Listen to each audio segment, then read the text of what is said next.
Good for you. So tell me about your business. Do you represent more buyers than sellers, or you do both? I mean, give us a percentage of how many buyers to sellers. What type of business do you like? Well, to tell you the truth, I started this business representing sellers. I came into this industry knowing that I was going to be a listing agent, a top listing agent. And I remember really clearly that when we were at the 610 office, I printed out a bunch of listing documents, listing agreements, and you told me, it's like, hey, you're not going to need that many. But I did. I ended up getting a lot of listings I wasn't really interested in buyers, plus I was doing part-time, so it would have been really hard to go out there and show properties when I was, working at the bank.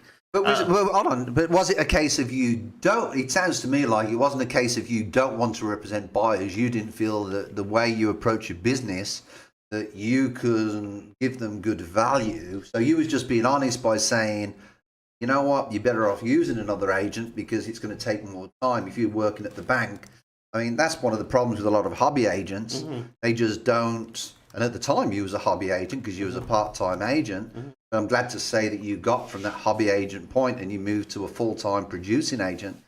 But well, not exactly hobby agent because I really took it seriously. That's the difference, yeah. That's the difference. That's a good difference, yeah. Because some agents look at it as a side gig, and they're the people that's really not. Right. Well, it wasn't a matter of that. I thought that someone else could do a better job as far as getting them into a house. It was really the fact that I just when I started looking into real estate, I started learning that listings. That everybody goes after listings. They say if you want to be in the business long term, you have to get listings.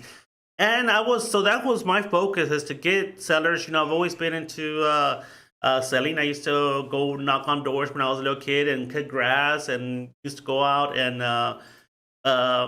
import stuff from China and sell it on eBay. So I was always selling something. I was used to sell at Sears, so I have a strong sales background. So to me, I didn't realize until later on that part of representing buyers is selling. You're actually trying to get the buyers into a house. So you sell that buyer. You sell it like, hey, this is why you should accept my buyer's contract, right?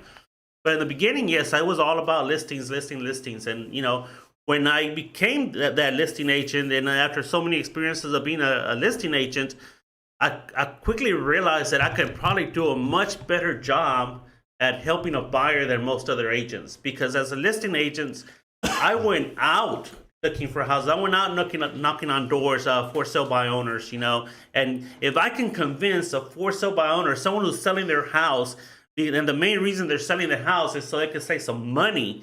If I can get them to convince them to, hey, hire me to sell their house and pay me, imagine how much better I would be at representing a buyer than any other agent that doesn't have that experience.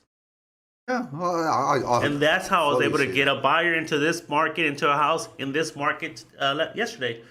And I think with the current market, that's part of the problem, though. It's a case of putting forward to the listing agent, you've got a strong buyer that will be able to follow it through, close the deal, and get it done. Because there's nothing as frustrating as being a listing agent, and then you get 7 days before closing. And that's what I've always liked about James, with his loans. If he says that this guy can close the house, then he'll get it done. And there's never been one occasion when he hasn't.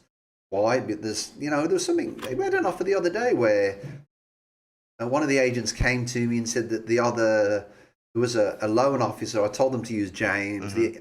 Our agent didn't use James because it's the buyer's choice. They decided to use somebody. And 7 days before closing, they got back and they said the buyer didn't even have the funds to close. Right. And now they're fighting over the earnest money. Well, for everybody's point, why even go through that?